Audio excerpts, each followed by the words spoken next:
I want to welcome you all here today. I'm Jessica Matthews, President of the Endowment. It's a great pleasure to be here with you for this discussion.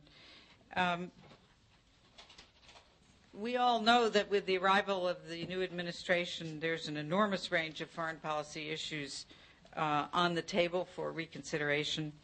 And one of the big issues that has roiled a lot of commentators for the last couple of months has been whether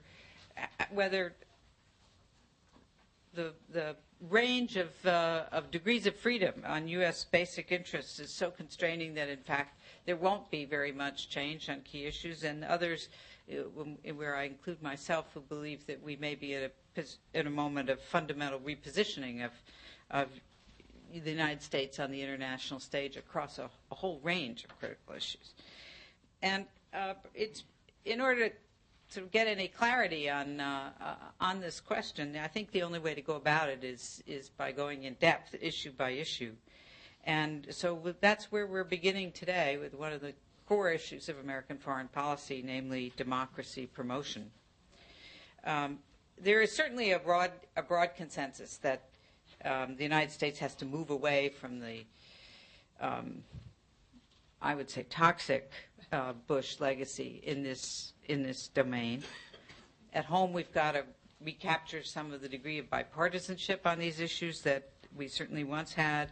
And abroad, we have to attempt to regain the respect of people who've traditionally seen the United States as a beacon of democracy, but now may see it either as its policies in this area either as a substitute or a euphemism for armed pursuit of national self-interest, or as a morass of hypocrisy, both abroad and at home.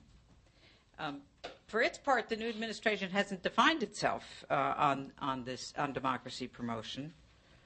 Secretary Clinton's remarks on her China trip have gotten an awful lot of attention, but and have been interpreted very broadly by some. But I think that the question of where the Obama administration is going is one that's still very much on this question, very much up in the air. But interest, as the size of this group here suggests, is intense, and rightly so, because despite the problems of recent years, democracy promotion is a core American value and a core element of U.S. foreign policy. So today we're going to be looking at where the United States under President Obama may be heading on this issue and what it can in fact achieve given where it is beginning. And we're fortunate in doing that to have a terrific panel to lead this discussion. Tom Carruthers is, I think you all know, Vice President for Studies here at Carnegie, and he has followed this issue, I would probably say, more closely than just about anybody else in Washington for more than 2 decades. He is a dispassionate, incisive analyst, and his writings are, and a prolific writer. We are marking today publication of 2 important new contributions from Tom. One, a policy brief that sets out recommendations for the new administration, and the second, a paper analyzing the global state of democracy. I hope you all were able to pick up copies of both of them. And his presentation today is going to draw from both of those pieces. After Tom's remark, we have 2 distinguished commentators. Tom Malinowski is the Advocacy Director in the Washington office of Human Rights Watch, known as a forceful and effective advocate for a range of human rights issues. And Bob Kagan, a senior associate here at Carnegie, is a thoughtful, deep thinker on U.S. foreign policy who illuminates every debate that he's part of. So we'll start with Tom, and then hear from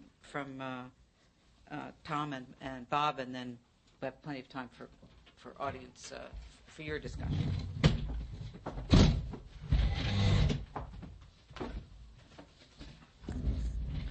Thank you very much. Every American president of the last 30 years, no matter how he started off at the beginning of his time in office, has ended up becoming substantially involved with democracy promotion. President Reagan framed his policy of countering the Soviet Union in terms of democracy promotion and established some of the basic policies and programs that continue today in this area. President Bush Sr. may have had strong realist instincts, but with the fall of the Berlin Wall and the collapse of the Soviet Union occurring on his watch, his administration became substantially involved in establishing U.S. policies of support for democratic transitions around the post-communist world. President Clinton, as part of his effort to redefine America's security profile and security outlook in a post-Cold War world, settled upon democratic enlargement as one of his key themes and engaged in democracy support activities in many parts of the world. And President Bush Jr. moved quickly away from his own realist instincts after 9/11 to embrace his global freedom agenda and become substantially involved in democracy promotion for the rest of his presidency as well.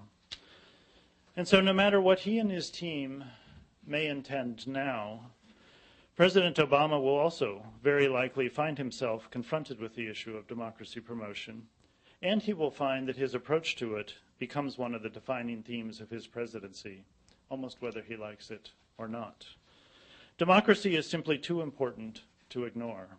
It's central to the aspirations and the destiny of countries and regions around the world, whether it's Latin America, struggling to break free from the long oscillation between democracy and authoritarianism once and for all, whether it's the post-communist countries struggling to achieve a consolidated and democratic European identity, whether it's Africa struggling to move beyond decades and decades of poor and damaging governance and political instability, and every other part of the world, each in its own ways.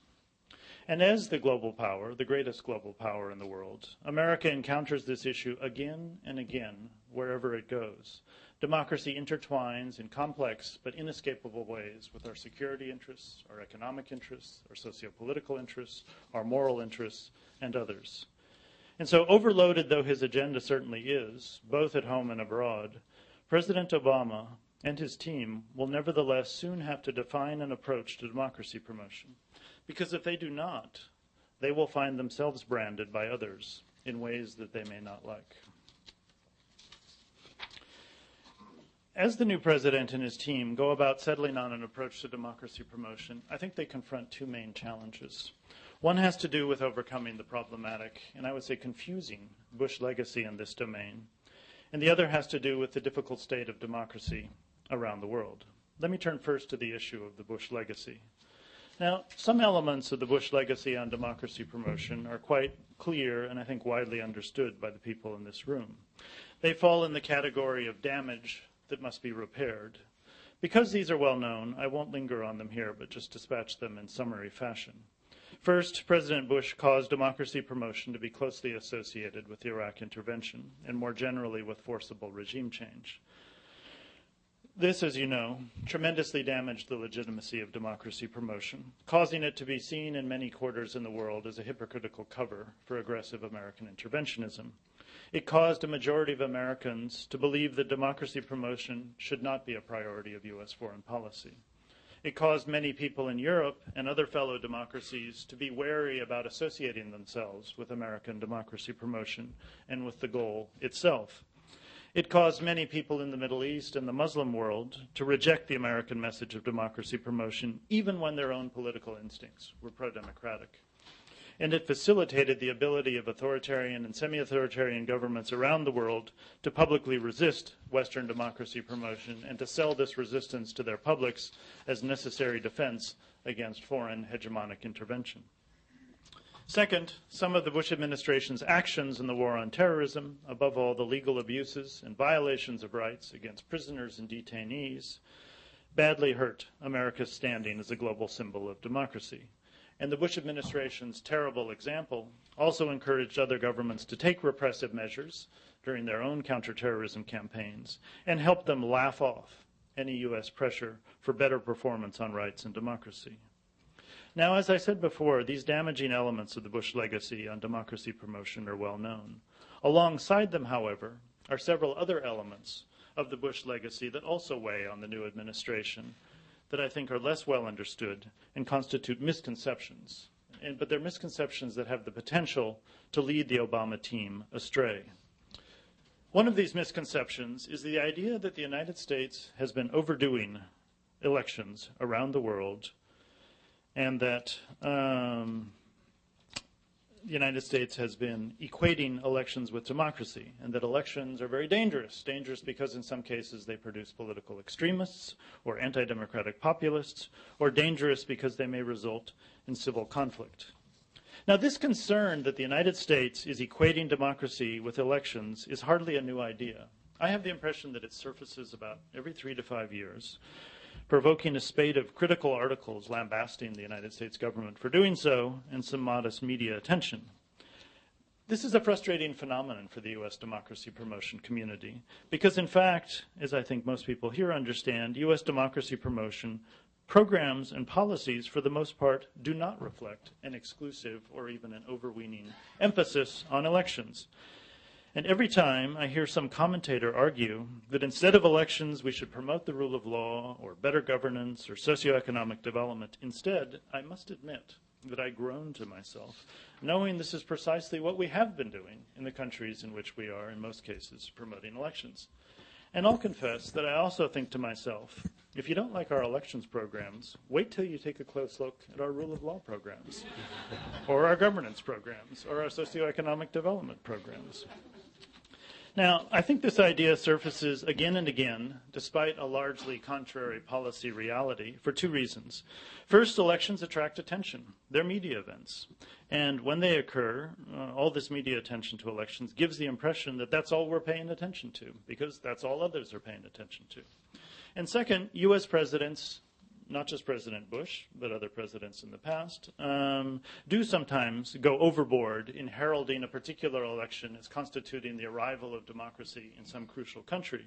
But they're doing so out of political credit-taking, whether it's Russia in 1996 or Iraq in 2005 and so forth, not because that reflects basic U.S. policy toward democracy. Now, in the Bush years, the charge that the United States is equating democracy with elections seems to have come first from the high publicity surrounding Iraq's 2005 elections, but it gained force with the schadenfreude in the Washington policy community about Hamas's victory in the 2006 Palestinian elections. People around Washington said, Bush wanted elections in the Arab world, look what he got. The second misconception, the first being that we were overdoing it on elections, the second misconception coming out of the Bush period, which I think also weighs on the new administration, is the idea that, well, Bush made a big push on democracy in the Middle East, and it turned out badly. And so the new administration had better stay clear of that subject. Now, we don't have time today to go back into the complexities of Bush policy in the Middle East. Certainly a great deal of damage was done. But the damage did not come out of the rather modest effort that the Bush administration actually did make to urge Arab autocrats to engage in political reforms. Leaving aside the Iraq intervention, which I do believe was largely a security-based endeavor, the Bush administration made only a mild push on democracy in the rest of the region. It did talk openly and sometimes eloquently about the value of democracy in the region, and it did establish some worthwhile aid programs to support that goal. But the pressure was very mild, and the aid programs were very modest in scale. America's intimate relations with Arab autocratic regimes were not fundamentally changed or jeopardized during these years. If anything, the imperative of cooperation on counterterrorism led to a closening of ties with Arab security establishments and Arab intelligence establishments and repressive forces within the Arab world generally. And the idea that the political gains of Hamas and Hezbollah prove that an Islamic tidal wave will be the result of any serious process of political opening in the Middle East badly misunderstands the reality of politics in most of the Arab world. The larger message of this decade was in fact the contrary one. Peaceful Islamic parties and movements successfully took part in participatory processes and elections in quite a few Arab countries, and the resulting trend overall was one of greater Islamist moderation, not radicalization. A third confusion or misconception from the Bush years is the more general idea that the United States just overdid it generally on democracy promotion around the world, and we need a broad, realist corrective. I have been struck in recent years that often I would be asked by journalists who would call me and say, so the Bush administration is promoting democracy all around the world. What do you think about that? Or when I would go abroad to give talks, audiences would stand in resistance to whatever I said and say, why is the United States pushing democracy down all of the world's throats? There was very much this impression that across the board, the Bush administration was really just moving on all these fronts. But in fact, leaving aside the Iraq intervention, which is hard to categorize in realist or idealist terms, the main lines of Bush policy were strikingly realist. Towards America's two main strategic rivals, China and Russia, the administration was focused very much on economic and security interests and put democracy and human rights on the back burner.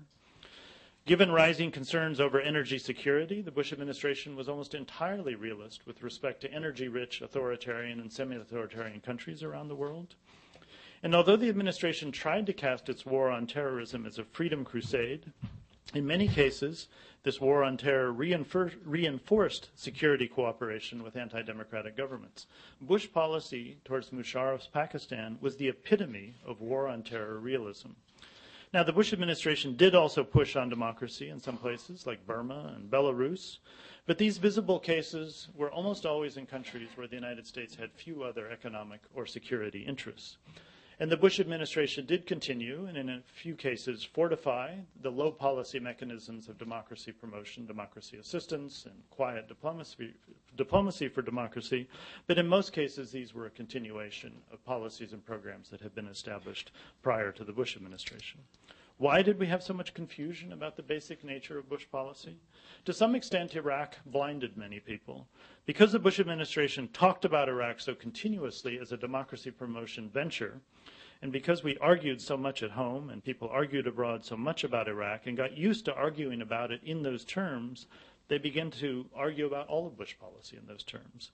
And more generally, President Bush's continuous, soaring pro-democracy rhetoric confused people. It was hard not to get the impression from this rhetoric that his administration was thinking and acting constantly about democracy promotion. In short, the Bush legacy on democracy promotion is a very complex one, which has on the one hand serious damage that needs to be repaired, but it also leaves behind some serious misconceptions that need to be avoided. In looking at the Obama team's first month, one can see them trying to react to this complex legacy. Quite commendably, they are taking positive steps to dissociate the United States from some of the damage. They've toned down, rhetorically, the close association between democracy promotion and Iraq. Obama has been approaching Iraq, I would say, in a serious fashion, looking carefully at the military options and making decisions. And while doing this, he and his team have stopped holding out Iraq to the Arab world and the rest of the world as an example of democratic success in American democracy promotion. The new team has also stepped away from regime change and instead made clear their willingness to engage in constructive dialogue with hostile regimes that are willing to respond in kind. And they have taken some concrete and I think important actions to repair U.S. behavior with respect to basic human rights in the war on terror. So these are all necessary and valuable parts of the process of dissociation that has to occur. At the same time, however, they have also given some hints that they may go farther in pulling back on democracy promotion, possibly under the influence of these three misconceptions that I talked about. Both President Obama and Secretary of State Hillary Clinton, for example, have mentioned the idea that maybe the United States has been overdoing it on elections and needs to focus instead on basic human needs in some countries and not overdo elections. Both have been noticeably silent with respect to Middle East democracy. For example, when President Obama gave his interview on Al Arabiya television, which was a great thing to do, he stayed away from mentioning the U.S. interest in Arab democratization. And both President Obama and Secretary of State Clinton more generally, in their other major addresses, such as the inaugural address, such as Secretary Clinton's confirmation hearing remarks, and in others, have been noticeably quiet about democracy, and I would say almost avoiding the term. And of course, we have Secretary of State Clinton's much publicized remarks last week about not letting human rights issues interfere with the U.S. relationship with China. So we have these several hints, but I take them only as hints. But before I say more about the approach of the Obama administration, let me now note the second challenge. I mentioned that I thought there were two main challenges. One is this complicated, in a sense, divided Bush legacy. The other challenge is the global state of democracy. I would say that because we've been so focused in the last 5 years on the controversies of the Bush effects on democracy promotion, to some extent we've underplayed difficulties arising from the state of democracy around the world. And these are difficulties that really exist separately from the Bush record and the Bush legacy. These are things that would have faced any president, no matter what had happened, I think, in the last 8 or 9 years. What is the situation of democracy in the world? Well, I don't think it's a situation in which democracy is in broad retreat in the world or authoritarianism on the march. As I argue in the paper that we released here last week, the record of democracy in this decade is not as bad as many people assume. The number of democracies has actually increased slightly in this decade, and the number of authoritarian regimes decreased substantially, about 15% if one's into statistical measurements. The overall picture is largely one of continuity, or in comparison with previous decades, a stagnation of global politics. The third wave of democracy has stopped, or at least taken a long pause. Very few countries can today be said to be in a clear state of transition away from authoritarian rule toward democratic consolidation. Instead, the democracy promotion world finds itself confronting 3 kinds of situation which are different from that traditional transitional situation. They're trying to promote change in authoritarian societies where the regimes are actively, energetically pushing back against them. Or they're grappling with semi-authoritarian regimes that have learned how to play the reform game, how to have certain institutions of democracy, how to absorb democracy as systems without really changing. Or in other cases, they are struggling to find traction in weak new democracies that have established regular elections and considerable political pluralism, but still suffer from consistently poor governance and weak socioeconomic performance. None of the 3 types of cases fits the traditional transition model. And this is the world that democracy promotion confronts today. And this has major implications because most Western democracy promotion policies and programs of the past 20 or 30 years have been focused on states where authoritarianism is losing its grip or has lost its grip and where there is a sense of growing democratic momentum. And much of the democracy assistance and support portfolio is based on the idea of feeding off this momentum, facilitating it, building on it, increasing it, whether you're helping elections take place that have been scheduled, whether you're helping nascent civil society to develop, helping state institutions further reform processes, strengthening civic education, and so forth. This has been the basic methodology in many parts of Latin America, Central and Southeastern Europe, Sub-Saharan Africa, former Soviet Union, and elsewhere.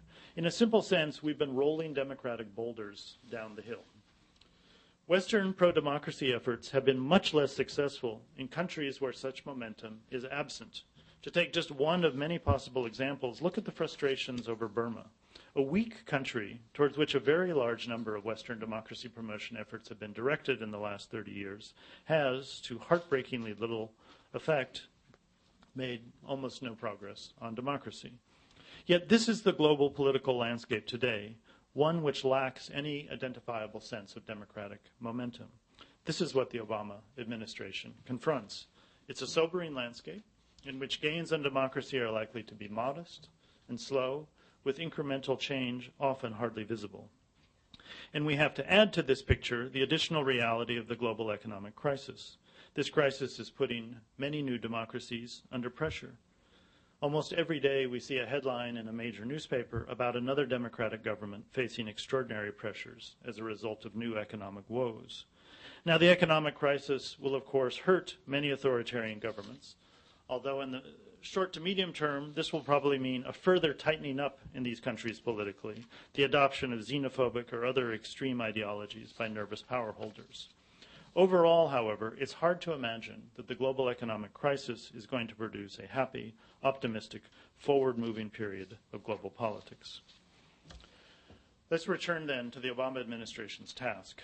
Both these daunting challenges, overcoming the problematic Bush legacy and confronting a sobering global political landscape, create strong pressure on the new administration to back away on democracy promotion.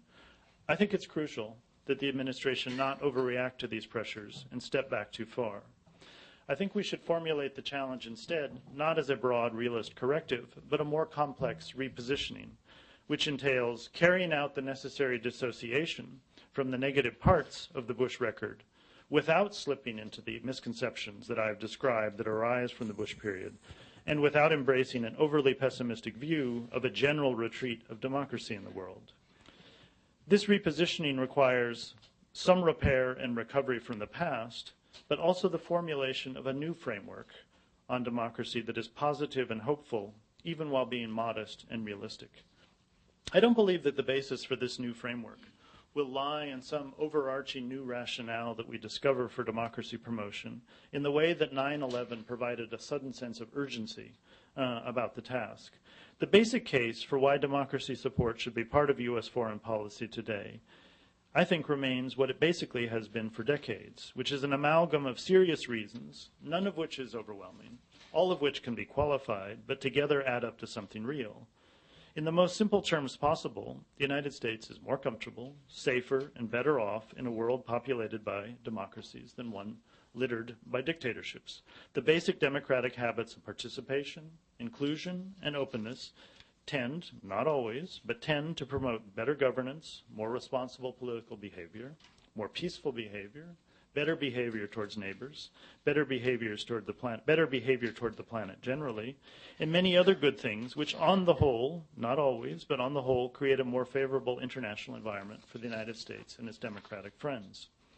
Now, I think we should take this multifaceted and nuanced rationale for democracy support as a given and not search high and low for a new silver bullet proposition that will attempt to make democracy's case more irresistible or pressing. I think a new framework on democracy promotion should focus instead on a different spirit and attitude toward how we talk about and go about the subject. Now, as I argue in my new policy brief, fortunately, I think a compelling spirit and attitude is right at hand with the election of President Obama. Realist though his instincts may be, and I think it's a realism born out of a sense of prudence and caution about not wanting to push the United States onto the world, President Obama embodies exactly the pro-democracy message that the United States needs to turn the page and move ahead.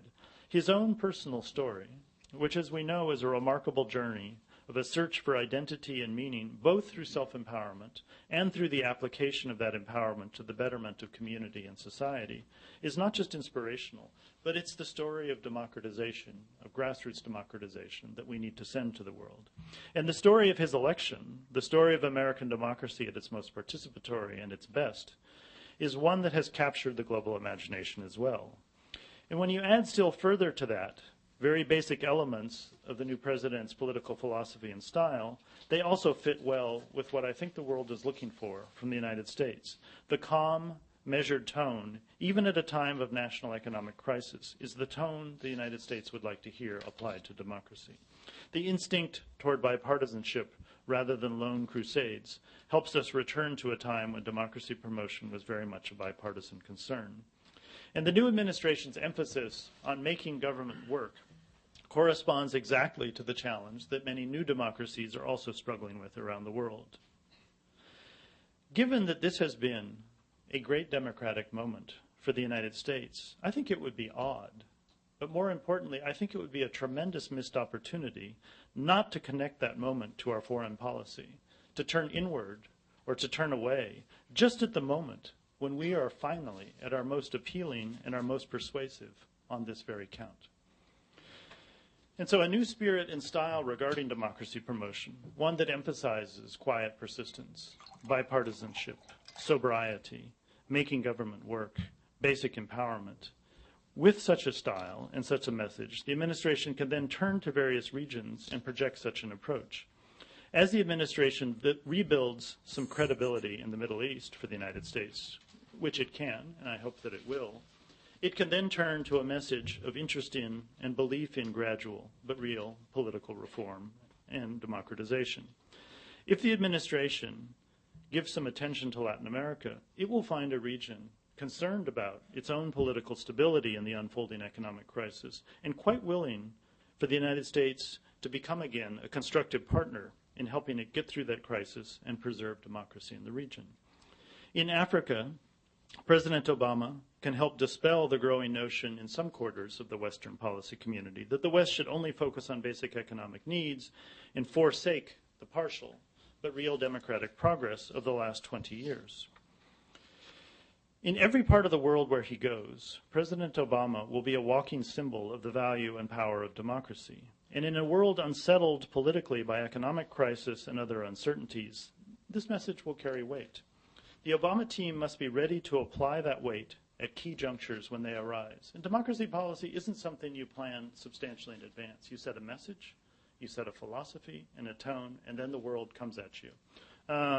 There may be a leadership succession in Egypt in the next several years. The new administration should today begin to send messages to the Egyptian elite that it cares about that process. And when that succession hits, which it will at some point, it should be ready to make clear what America's interests are in that process. As Pakistan struggles to keep a basic democratic consensus together, we need to show that we've learned lessons from the mistakes of the Musharraf period in terms of what our interests are in the relationship between democracy and U.S. security interests in Pakistan. As Bosnia moves in a troubling and I think dangerous direction, we need to show that we haven't taken our eye off that ball. As Ukraine struggles to stay on track, again, we need to show that we care, that we're involved, and we're ready to help. As Kenya tries to move away from a bad election to a more settled political life, we need to show that we don't believe that one bad election means that Africans aren't good enough for democracy, and so forth around the world. To return to where I started, whether the new U.S. administration wants it or not, the world is going to ask of it where it stands on democracy. Although I believe the decade ahead will be a sobering and a difficult one, I also think very strongly that this administration can put U.S. democracy promotion back on a respected and productive footing. To do so, it only has to follow our new president's own best instincts. Thank you for your attention. Look forward to your questions and comments.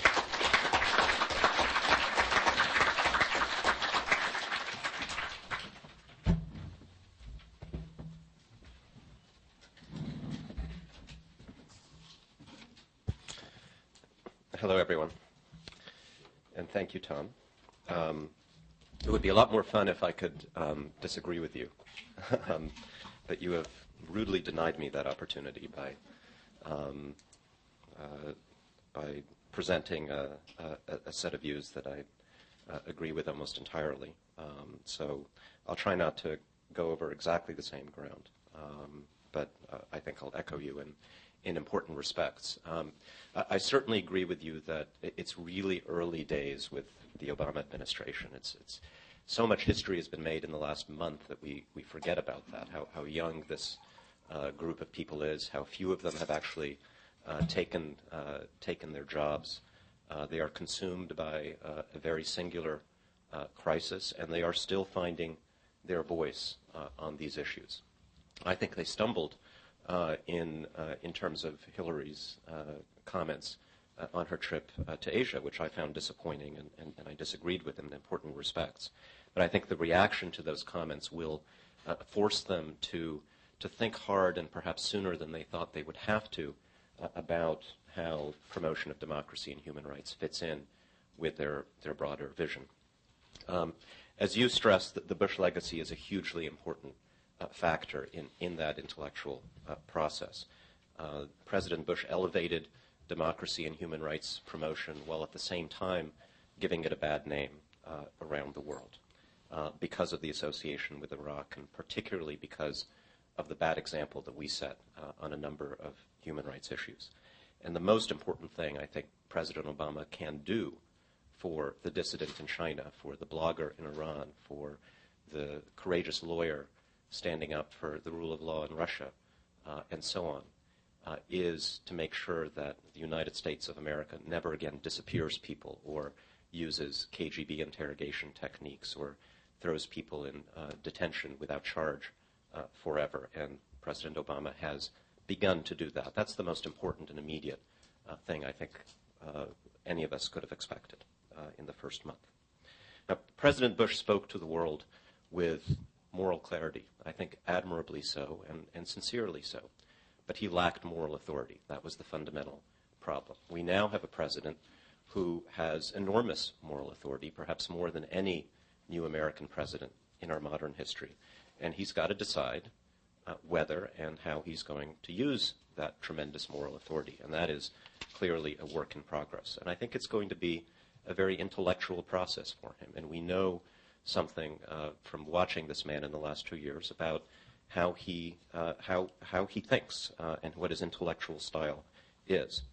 He has thought about these things a great deal. I think that some of the skepticism that you refer to about elections, and I agree with you on that point as well, comes actually not from watching Bush in the Middle East, but his own experience watching his father's country of Kenya and the flawed election there and the subsequent horrible, almost genocidal violence that ensued.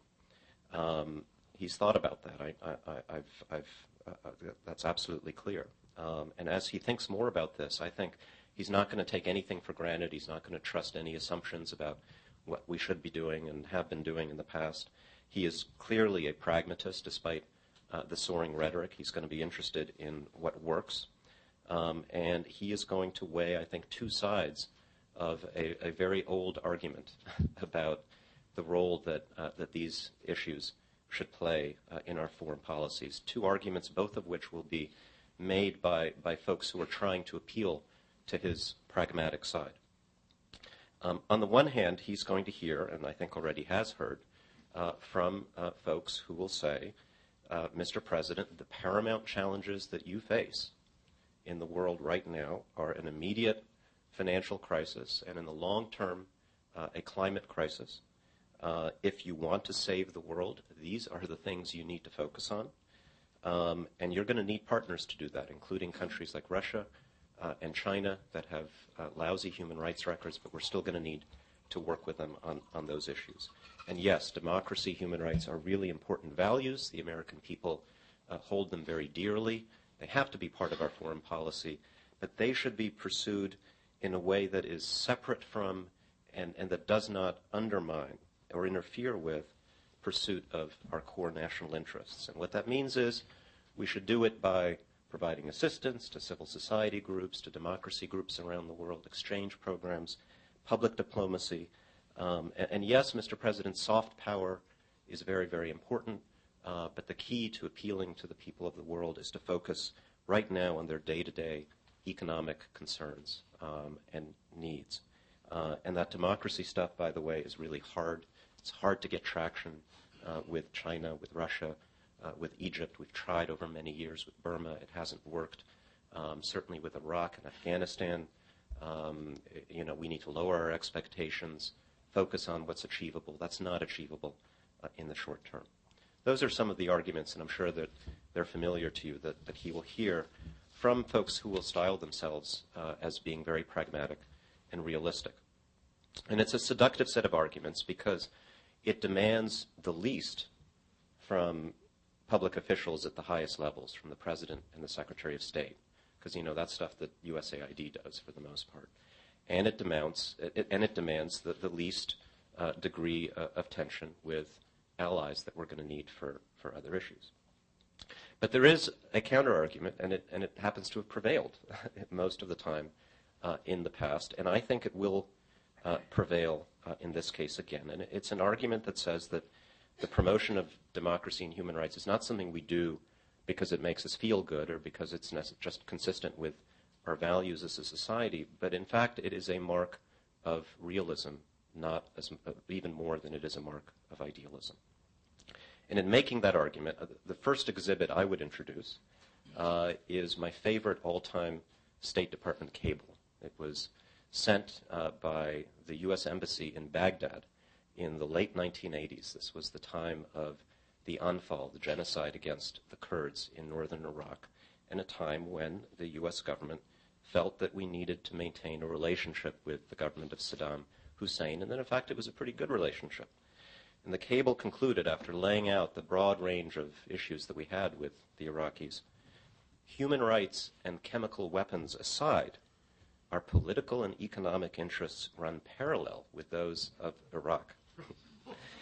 Now, back then, and this is the key point, it was those pesky human rights people, including in the Human Rights Bureau at the State Department that no one listened to, certainly back then, who said, no, wait a second, if you let an ally get away with gassing his own people for the sake of a relationship, he's going to conclude he can get away with anything for the sake of a relationship, including things that are going to threaten more core strategic interest. And sure enough, that happened, and the rest is a very ugly history that we're still living. In that case, it was the human rights people who were the realists in the room, and the professionals who were hopelessly, tragically naive. Now, fast forward to the other major security crisis that President Obama is inheriting. You mentioned it. It's Pakistan, a country that was exempted by President Bush from his so-called freedom agenda. President Bush said, Musharraf's tight with us in the war on terror, and that's what I care about. And again, it was those pesky human rights and democracy people who said, wait a minute, the Pakistani army is actually the problem, not the solution. It's focused its repressive apparatus for years on the moderate democratic forces in the country while protecting extremists in the tribal areas. Our alliance with Musharraf, unquestioning alliance, has alienated the very elements of Pakistani society who we need and who are most likely to support more aggressive action against the extremists. And when we get to that moment of action, military force is not going to be enough. What we need is to introduce legitimate government and the rule of law into the tribal areas. And again, it turns out that those pesky human rights and democracy people were right. They were the realists, again, in the room, as they were with Afghanistan when they were saying we need more troops, long before the professionals at the State Department and the Defense Department. And that idea, those basic ideas, are now a core part of the U.S. military's counterinsurgency doctrine, as promoted by folks like General Petraeus. Now, why is it that folks like me and Tom and others have been right, I think, about some of these core issues? I think it's partly because we tend to be focused on the ground. Certainly human rights and democracy NGOs are. We dig deep. We get out more and talk to people than some of our diplomatic missions are able to.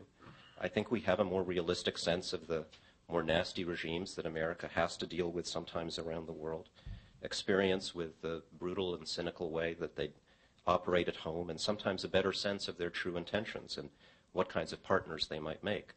I think most important, we believe that governance and good governance matter tremendously, and that its absence and the sense of injustice and iniquity and indignity that it produces is the source of most of the strife around the world. We're less likely to believe that natural forces of economic progress and integration will lead by themselves to peace and democracy in the world, less likely to place faith in behind-the-scenes diplomatic prodding and belief in the assurances that it produces, less likely to believe that mere exposure to American values, our culture, our people, our military, will show rational autocrats that there is a better way. Now, that's not to say that those beliefs, which are so commonly held by American diplomats, are wrong. They are sometimes right, but they are profoundly idealistic beliefs, I would argue, ones that require a leap of faith beyond cautious realism. And again, I think that's the argument that will ultimately prevail because it's rooted in hard experience. And I think there's plenty of evidence that President Obama has thought about these things and actually would agree with that way of looking at the world. I remembered when I was preparing for this that this issue actually came up in one of the earliest presidential debates on the Democratic side. Went back and looked at what then candidate Obama said back in 2007, and it was interesting. He was asked by Wolf Blitzer, is human rights more important than American national security? Not a great question. But it produced a good answer. Obama said, the concepts are not contradictory, Wolf. They are complementary. And I think Pakistan is a good example. We paid $10 billion over the last 7 years, and we had two goals: deal with terrorism and restore democracy, and we've gotten neither. Pakistan's democracy would strengthen our battle against extremists. The more we see repression, the more there are no outlets for how people can express themselves and their aspirations, the worse off we're going to be, and the more anti-American sentiment there's going to be in the Middle East. We keep on making that mistake. As president, I'll do everything that is required to make sure that nuclear weapons don't fall into the hands of extremists, especially going after al-Qaeda in the hills between Afghanistan and Pakistan. But we've got to understand that if we simply prop up anti-democratic practices, that feeds the sense that America is only concerned about us and that our fates are not tied to these other folks, and that's going to make us less safe. That's something I intend to change. And I see a lot of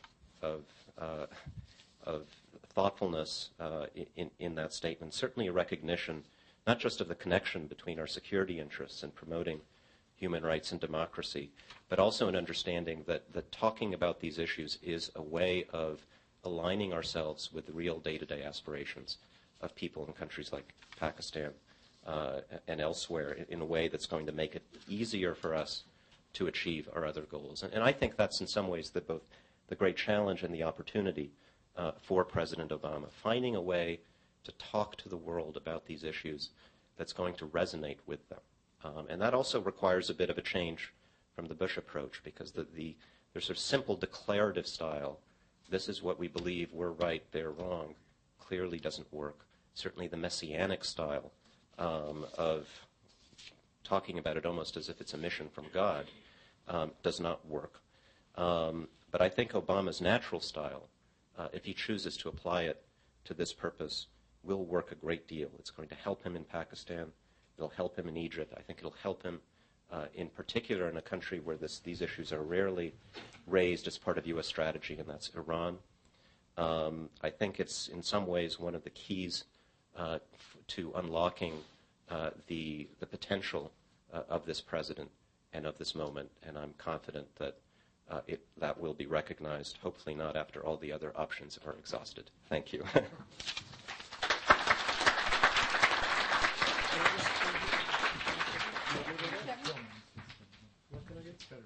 It's better for the film. Oh, okay. It's better for the film if I'm nowhere to be seen.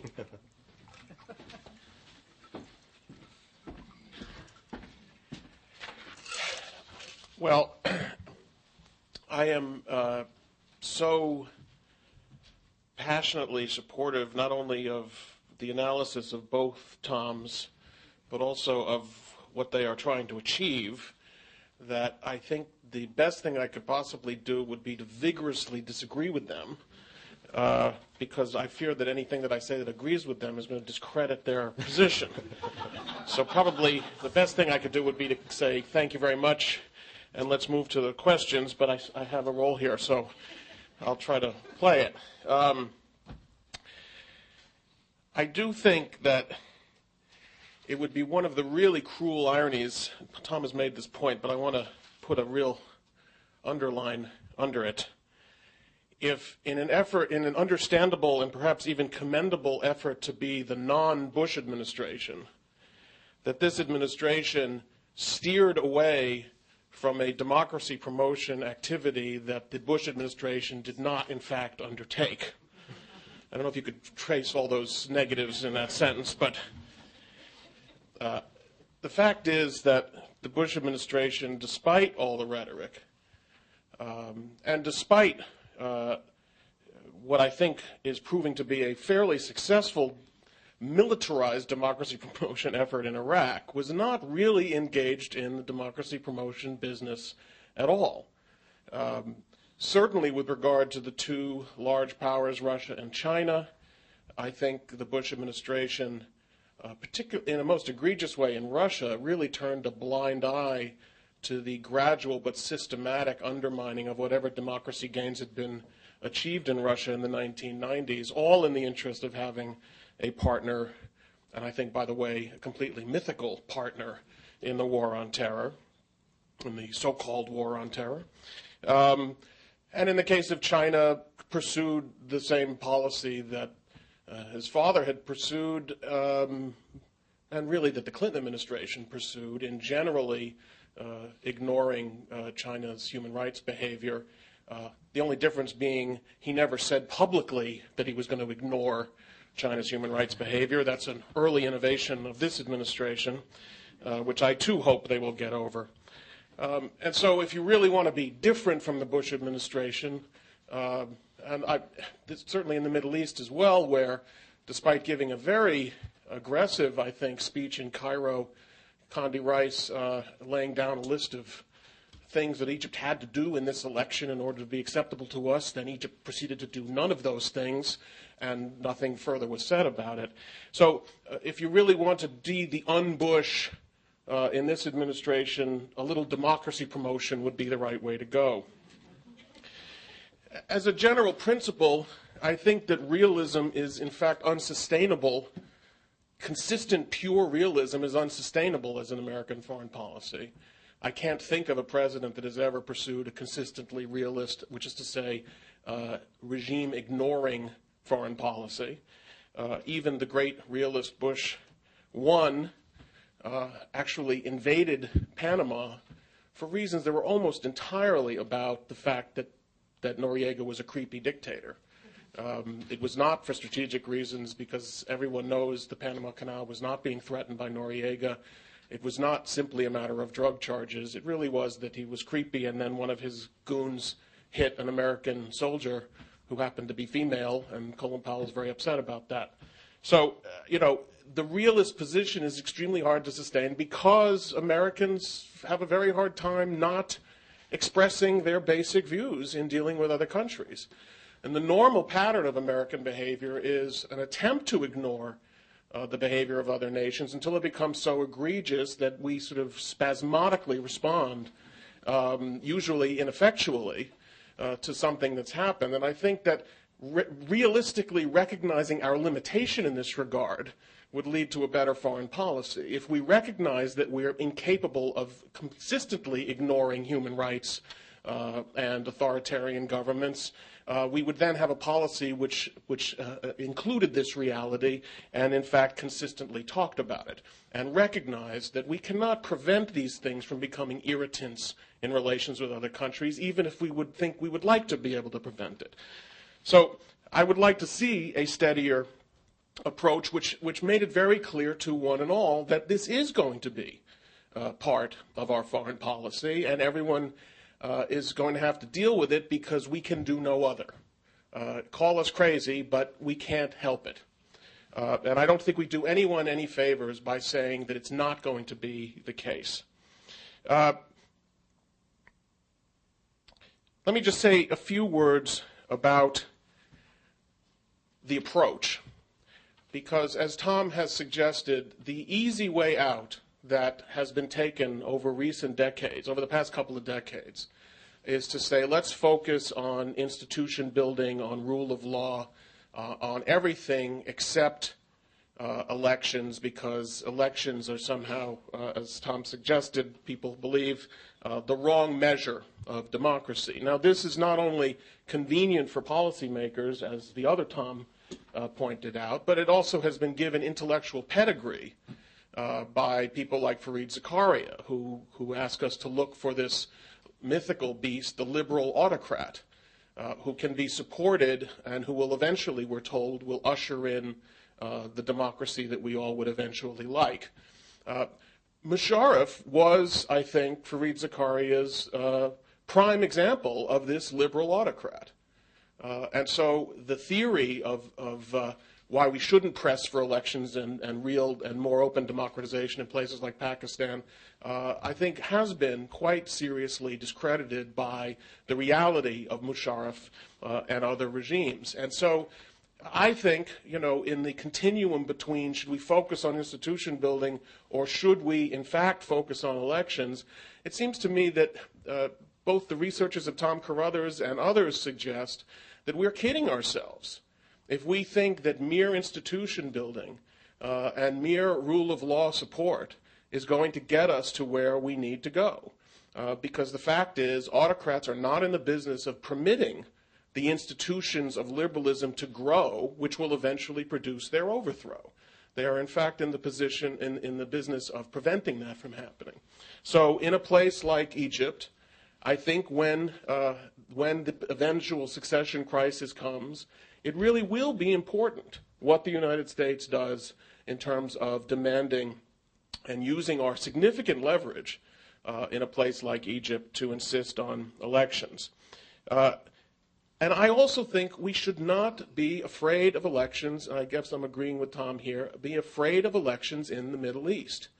I do not consider it a catastrophe that Hamas won that election. I would like to see more elections in Palestine. I think we should encourage more elections. And yes, if people elect a government that we think has the wrong policies, we are allowed to respond to that accordingly.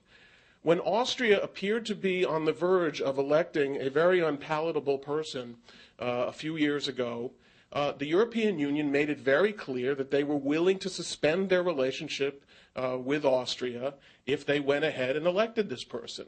Now, that is not interfering in the electoral process, but if you can say to the people, if you make this choice, this will be the international response. And so the fact that Hamas was elected neither discredits the electoral process, nor is it hypocrisy to say, even though you've elected these people, we still don't want to deal with them. I don't think we should have as much trouble with that as we've had. Finally, I would say, though, let's talk about some of the difficulties that arise. There is no non-geopolitical democracy promotion, which is to say every democracy promotion we engage in has geopolitical implications. You cannot talk about supporting democracy in Ukraine without recognizing that Russia under Putin considers this a threat and an imposition, and that they will oppose it as they've opposed it in the past. You cannot talk about supporting democracy in Central Asia, again, without fueling concerns in Russia that the United States and the West are in general moving forward geopolitically. This is an unavoidable fact of life, and we shouldn't shy away from it or think that that's a reason not to move forward, but we also shouldn't kid ourselves that that doesn't produce a clash. Nor do I think we can only engage in democracy promotion with the lesser powers. We are going to have to deal with the implications of what both Toms are saying in dealing with Russia and China as well. I think it is of enormous importance to the United States as well as to Europe what kind of government Russia has. It really matters to us that we have evolved from a more democratic system in the 1990s to a more autocratic system today because it shapes Russian foreign policy profoundly. And therefore, in addition to our moral interest and our ideological interest in seeing democracy have some possibility in Russia, I do think we have an unavoidable strategic interest as well, and I think that's true of our relations with China in the long run also. A final word about Iraq. Iraq, I agree, has certainly tarnished the image of democracy promotion. That does not mean, however, that the success of democracy in Iraq is not of great importance to us. And the one lacuna I see in the democracy promotion community, which is trying to reassert itself today, and I think rightly so, is the unwillingness to see how really important it is to those efforts that democracy succeed in Iraq as well. And that has implications for America's long-term relationship with Iraq. If you look at American history, our standard operating procedure is we invade a country for reasons that have nothing to do with democracy. We wind up trying to install something like a democratic government. It putters along pretty well while we're still involved. We lose interest, a dictator takes over, and that's the end of it. It's not actually that we sought to promote dictatorships in Nicaragua. It's that dictatorships took over after we lost interest and didn't want to play anymore. I really hope that the outcome of all the hardship and suffering that we've caused and suffered in Iraq is not that at the end of the day, Iraq becomes one more dictatorship. And I think continued American involvement is essential there as well. So for someone who had nothing to say, I went on for a long time, so I'll leave it there. Thanks.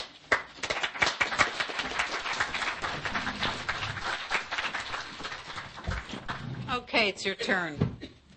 Who would like to begin? Okay, and wait for the microphone if you would.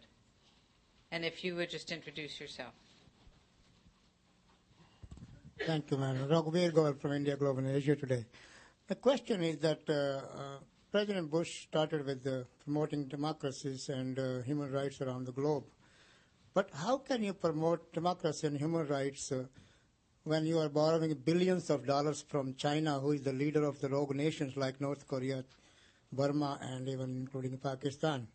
So what you have advised any for the new administration, President Obama, who is, you already said that a great lawyer, and also he's really has been talking about promotion of democracy and human rights around the globe.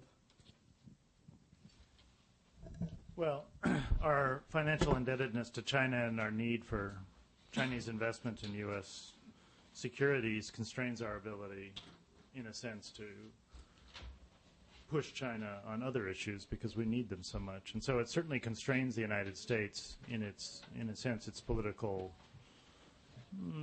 activities that it might want to carry out. But I don't think that it undermines the example of U.S. democracy. The fact that we're having serious economic problems does not mean that U.S. democracy is malfunctioning.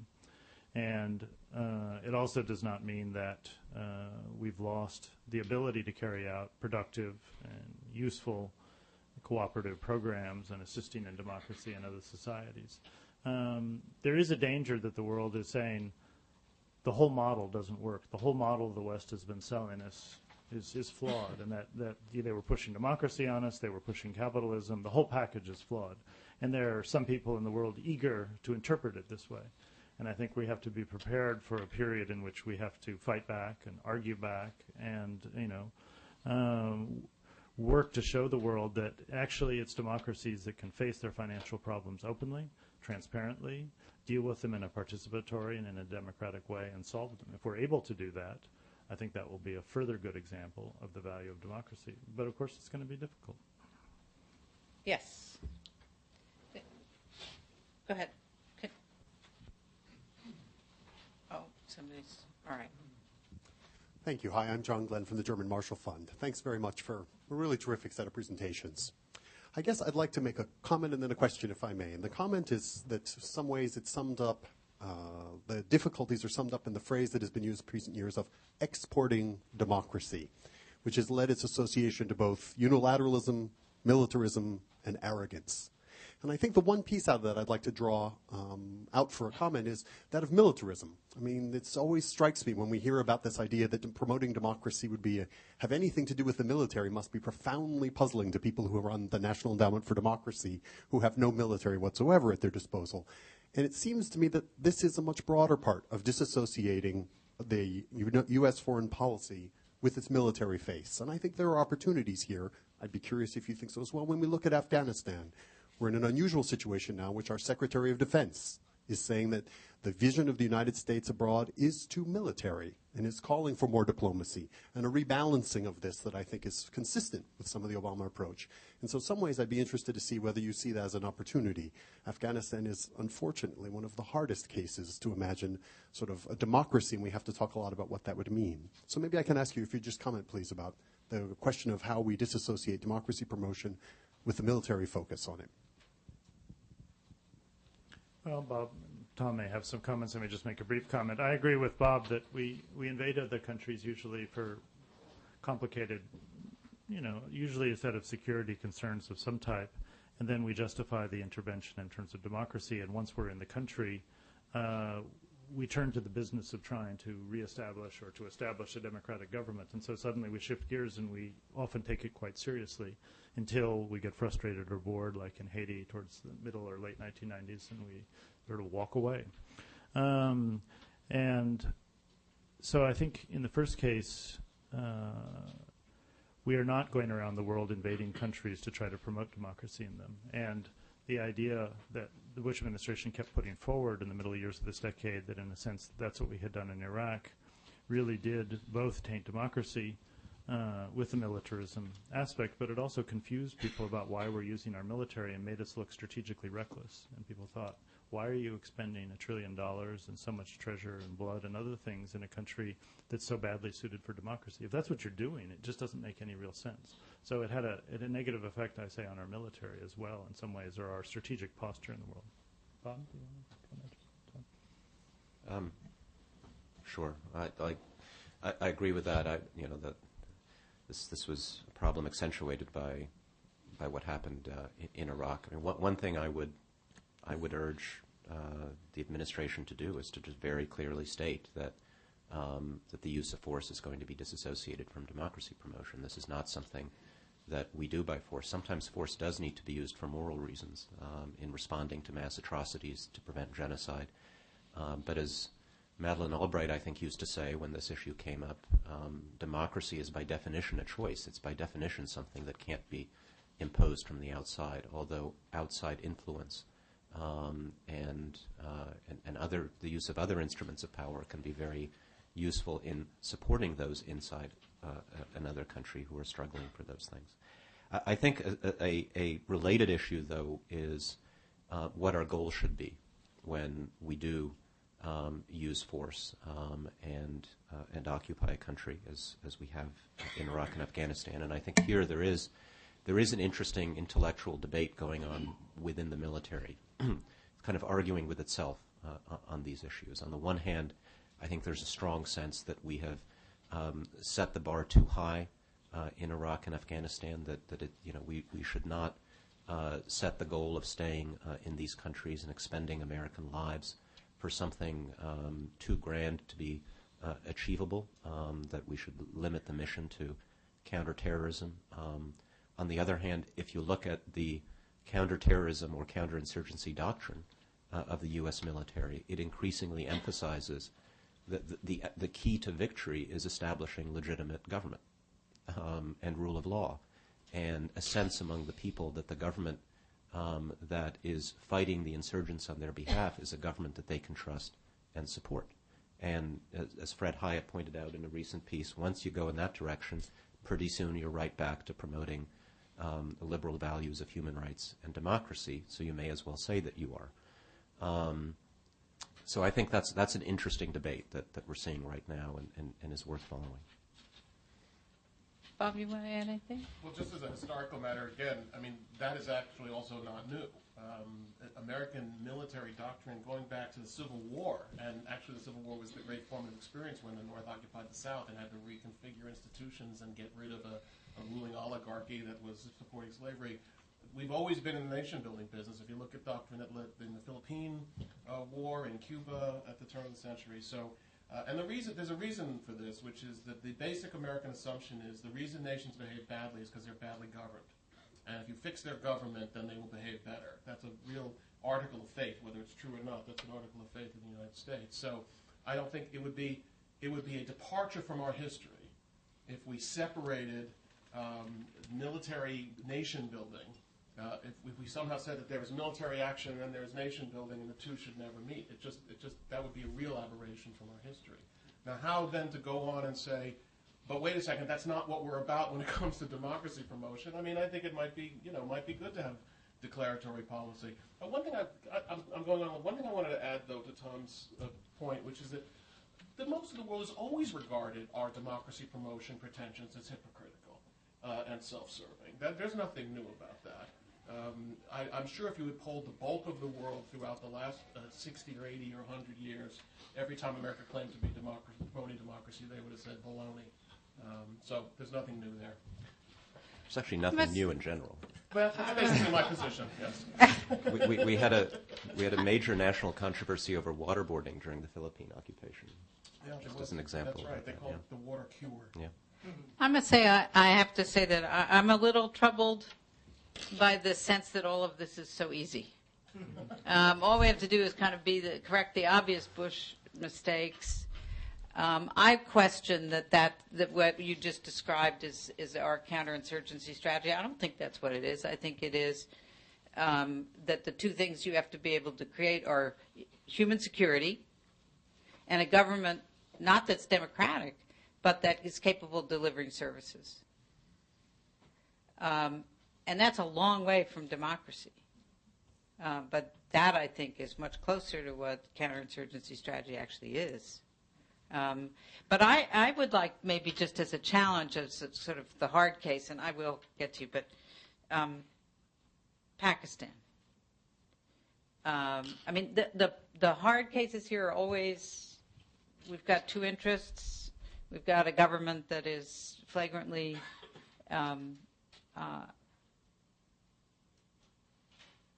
not democratic.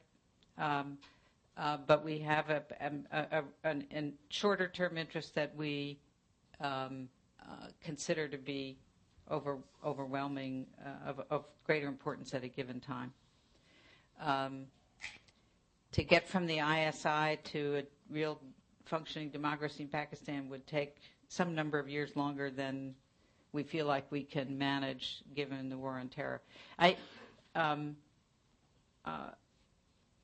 Talk us through. I mean, I just had the feeling that you all slid over a little bit over some of the hard cases that are really likely to trip President Obama up.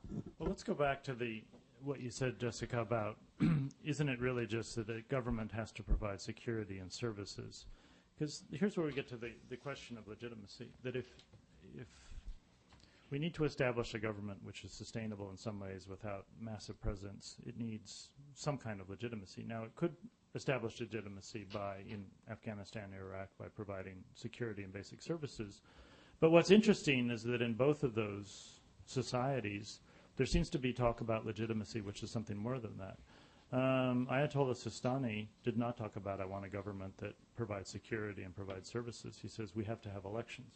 Now, he was concerned about having elections because he wanted to see a continuation of the power shift between the Sunni community broadly and the Shia community, and he thought elections were a vehicle to doing that.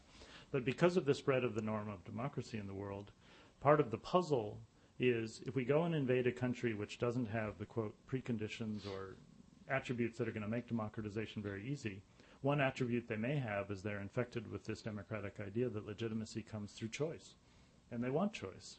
One also hears attacks on Karzai by saying, maybe he was chosen in some legitimate fashion, but he's held in power now by the West or by the United States, and so he's losing his legitimacy because he's not really our leader. Of course, people are very unhappy about the lack of security and lack of services, but it may not be enough.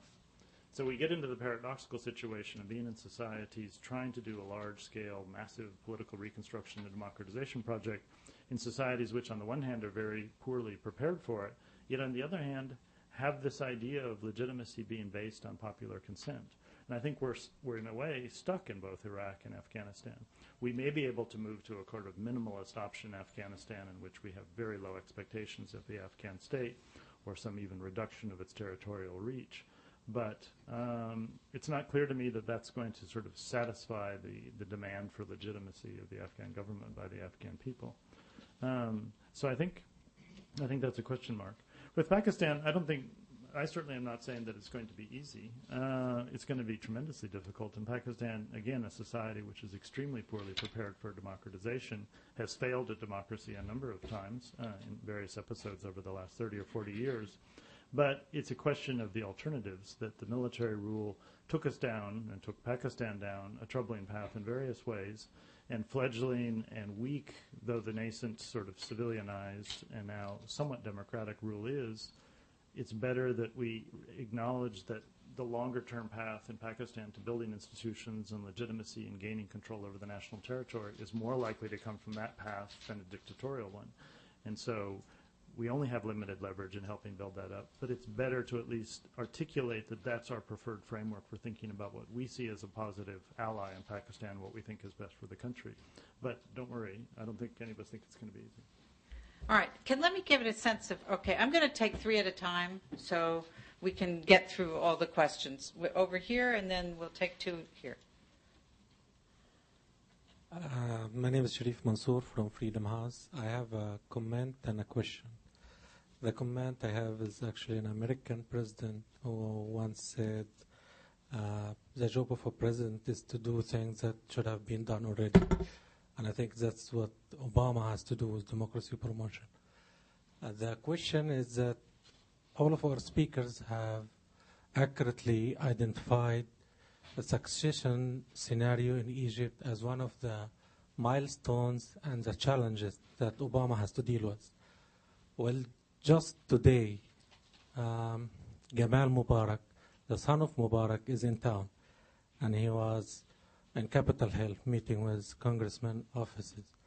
And I want our speakers to provide advice on what President Obama should, or his administration should say to Gamal Mubarak to convey back to Egypt when he returns. Great question. Okay. Right here and then right there. Michael Allen with the National Endowment for Democracy. I wondered what significance, if any, would you attribute to the appointments of Charles Freeman to head the National Intelligence Council? This is somebody who's not only very intimately associated with the Saudi regime, hardly one of the world's most democratic, but also is on record as saying the Chinese Communist Party was restrained in its response to the Tiananmen Square demonstrations, and who also said that the US should withdraw from Iraq and allow the Shia to establish a dictatorship. What do you think the rationale is for his appointment? Okay, right here. From the point of view of Stephen Call, worldpublicopinion.org, from the point of view of people in the Muslim world, the question isn't, is the U.S. going to actively promote democracy, but is it going to refrain from preventing democracy? The perception is that the U.S., with its military forces in the region, is actively working through implicit threats to prevent the Muslim Brotherhood or Islamists from rising through some democratic process. So the thing is really kind of tipped on its head. And so the question I'd like to throw is, are we ready to simply send the signal that we would not actively work to stop democratic processes that might produce outcomes that are not our first choice in places like Egypt or Jordan or Saudi Arabia or Pakistan? Okay, so what did we say to Gamal Mubarak? What about Chaz Freeman? And what about preventing democracy?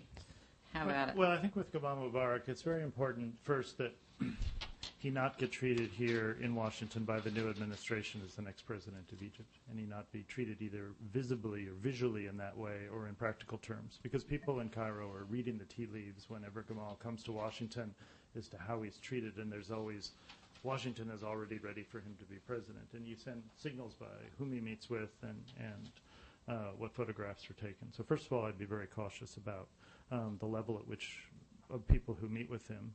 And then secondly, the messages that are conveyed to him in private. I think it's very important that the message be that, Egypt has a constitution with a constitutional process for the transfer of power. Egypt had direct presidential elections, flawed, but at least established direct presidential elections in 2005. And the United States believes that that was an important step for Egypt. And like any country that's new at elections, it needs to start improving them. And that there are a number of steps the Egyptian government could take now to start preparing for that. They need to think about how they administer elections and what bodies they establish or what structures they set up to administer such elections. They need to think about their legislation for legalizing political parties and how they actually affect that legislation in practice. And so it's important that we start sending some messages now saying we care about the rule of law and the constitution in Egypt, processes that Egyptians have established, and we'd like to help you, Egypt, do that better next time, given that you've started down that road. We'd like to be a partner in that process. So there are visual messages and substantive messages that I think need to be sent. With respect to the appointment of Charles Freeman to be head of the NIC, well, I think he was chosen because he's known around town as being a very smart and experienced person who knows a lot about international affairs and is rather incisive. He does have the views that you described, Michael, but I don't think they disqualify him from government service. And I don't think the NIC is necessarily a repository of either, in a sense, policy making, and is certainly not close to the human rights and democracy issues that are central to many people. I think it is possible for a government to have a diverse set of voices in different parts of the establishment, particularly the analytic part, and still come through with a policy on democracy and human rights that makes sense. With respect to the Muslim world, seeing the United States as preventing that, I agree, that's a big problem. The U.S. treatment of Hamas after the elections in 2006 kind of touched an old sort of sore nerve in the Arab world, which went back to Algeria in 1991-92, which is, when we do actually have elections, these were in some ways the most free and fair elections we'd had in a long time. We elect whom we want, and then you don't like it and you try to undermine them. And so I think that it's very important that the new administration send signals to say that we believe in the possibility of Arab elections And we're ready to accept the outcome in Egypt or Algeria or in Jordan or in Morocco.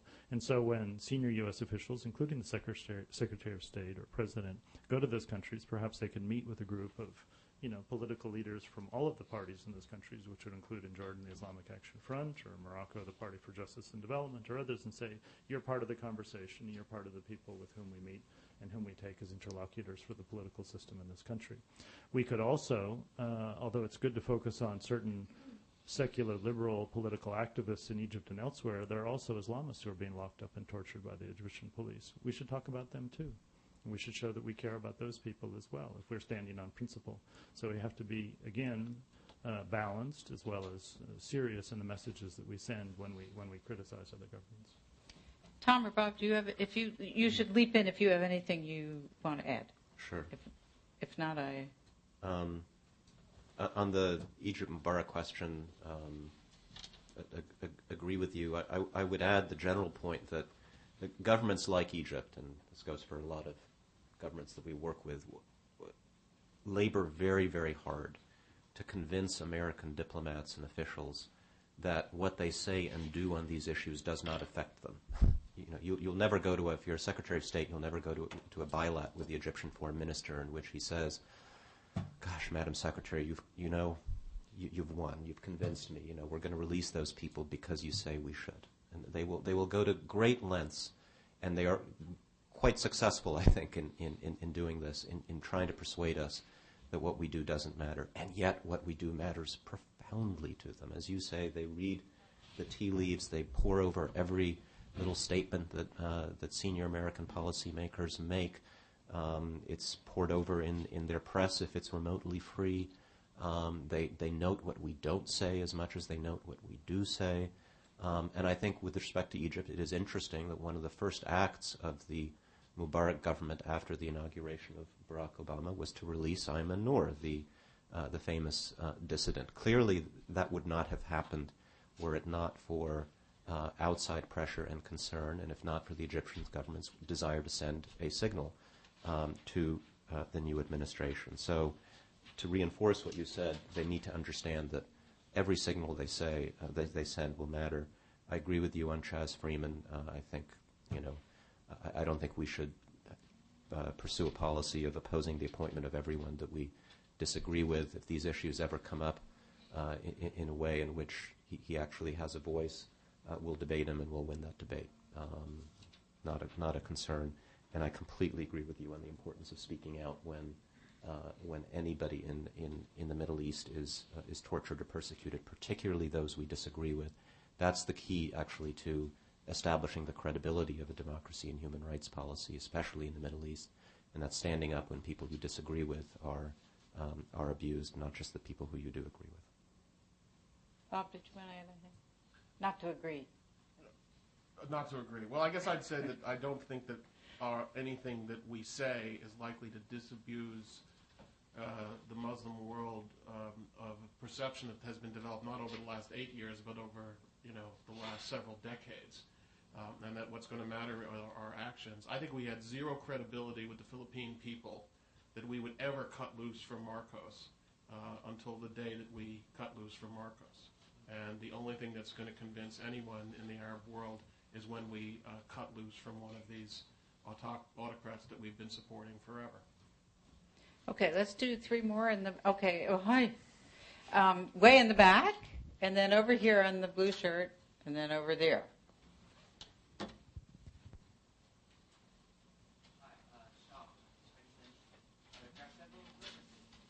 Hold on, I'm sorry, I think the microphone may not be on.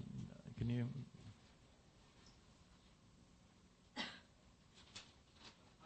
From Chinese Embassy. I've got the latest policy brief from the Carnegie entitled Avoiding Mutual Understanding Between China and the United States. And I don't know whether, do you think there are any misunderstanding between the two in terms of like democracy or human rights between the two countries? And what are the best ways to, or is it at all possible to bridge the misunderstanding? Thank you. Okay, gentleman over here, yeah.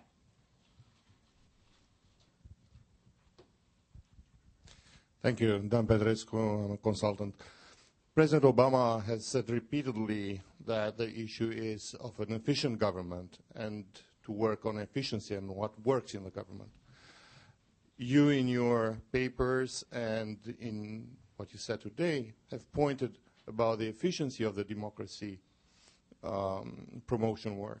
So my question is, don't you think there is also a challenge of the quality of the work, not only of the quantity? Okay. And the gentleman right there, yeah.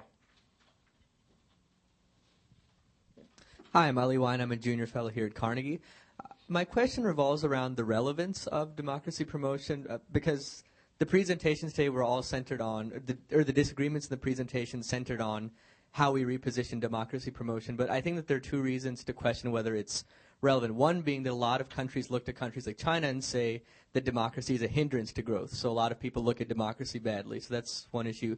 And the second issue is that there are a lot of people, especially living in impoverished countries, who would say that we don't care whether the government up top is democratic, authoritarian, or anywhere in between, so long as we get our basic goods and services. So they might see democracy as being irrelevant. So is it really a matter of repositioning democracy promotion or articulating a new framework to address people's needs? Thank you. Okay, great question. Go for it. Well, I think there are some misunderstandings between the Chinese government and the U.S. government over democracy and human rights. I mean, they're primarily that I think the U.S. government probably believes that China shouldn't violate basic human rights. China shouldn't torture people. China shouldn't put people in jail because they express their opinions, and so forth. And so I think there are some fundamental disagreements. Now, there are also disagreements about what's the best path by which China might reach a point where it's not violating basic human rights, including the right to political participation and political choice. The United States and China have a very positive relationship because they have many areas of mutual benefit, but it's possible to have such a relationship and still have some areas of disagreement, and I think that's what we have. With respect, Dan Petrescu, to your question on the quality of the work, I agree very much. I mean, one thing that's missing just because of the brevity of these kinds of writings is that the democracy assistance community has been going along for some time, I think, working on its own to try to improve itself, but not getting a lot of help from the top in that process. USAID is a very, neglected and undernourished agency of the U.S. government that needs some care and attention. It's striking that when we read the Al Kamen column every so often, we have yet to see a single appointment at USAID by the new administration. That's an unfortunate signal. This is an agency that badly needs reconstitution and re-empowerment if it's going to attract the quality of people, the kind of strategic thinking, excellence in practical implementation, and so forth that would make someone like yourself, who's been on the receiving end of democracy assistance programs in Central Europe, be more impressed by what you see. But that's a longer-term rebuilding that isn't really about Bush or about the problematic legacy of any one administration. It's a tendency of the U.S. government in some ways to neglect this area in practical terms. I think that could also, though, change with an administration that decides that it wants to make foreign assistance more effective, more important, and so forth. Thirdly, on the relevance of democracy promotion, I see the hour is late. We're past 6 o'clock, and I guess I've been speaking to audiences here and abroad for a long time, and I usually get a question that is basically what I would say, but poor people don't care about democracy, and you don't care about democracy if your stomach is rumbling. That just doesn't seem to be the experience in the world. People seem to care about their own human dignity in terms of being able to say something about who governs them, about how they're treated by that government. And that isn't, you don't lose those concerns if you're hungry. You're still concerned about people coming and knocking on your door at 3 in the morning under no legal procedures and taking away your husband or your wife. That upsets you, whether or not you're hungry. And so this basic idea that democracy is for sort of the middle class or the upper middle class or rich countries, I just don't agree with. And I feel that, go to India and spend some time in India and come back and tell me that Indians don't care about being able to say what they think, trying to have a country that respects the law, and the pride they take in making democracy work in a country that violates every precondition for democracy that any political scientist ever invented. I'm sorry that we couldn't take more of the questions. They kind of all came in a flood at the end. But I hope you'll join me in thanking all three of our speakers. It was fascinating.